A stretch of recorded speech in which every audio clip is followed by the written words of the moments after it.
हिना नगर के तमाम नौजवानों से और वहाँ के बाशिंदों से मेरी अपनी गुजारिश ये है कि ये असदुल्ला जिसने जो है कुफरिया कलमात बके थे, वहाँ पर लंबी चौड़ी तकरीर मध्य प्रदेश के एक जो है पंडित के सामने, सबके सामने जो की थी, वो सब हमने सुनी है और उसके पेश नज़र इनको जो है कलमा पढ़ाया गया।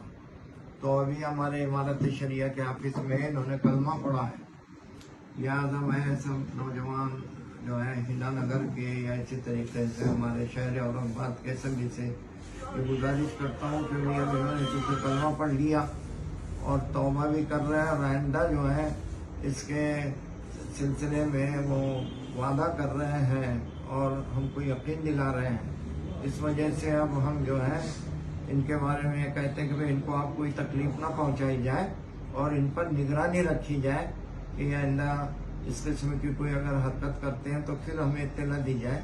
इंशाल्लाह फिर आइंदा अपन उनके खिलाफ कार्रवाई करेंगे। लेकिन अभी क्योंकि अब उन्होंने कलमा पढ़ लिया है, अब ये मुसलमान हो गए, लिहाजा अब इनको हाथ ना लगाया जाए, इनको कोई तकलीफ न दी जाए और अभी जाके इनकी बीवी का जो है निकाह भी दोबारा पढ़ाया जाएगा। इस वजह से मेरी गुजारिश है कि आप लोग जो है इसमें अब इनको तकलीफ देने की कोई शक्ल इख्तियार ना करें।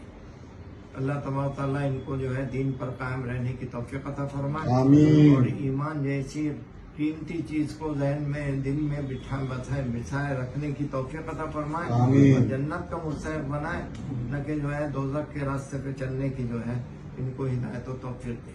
हम सब अल्लाह ताला से दुआ करते हैं कि अल्लाह हमें भी और इनको भी सबको जो है ईमान पर, हमारा भी इनका भी सबका ईमान पर खातिमा फरमाए। आमीन। वस्सलाम।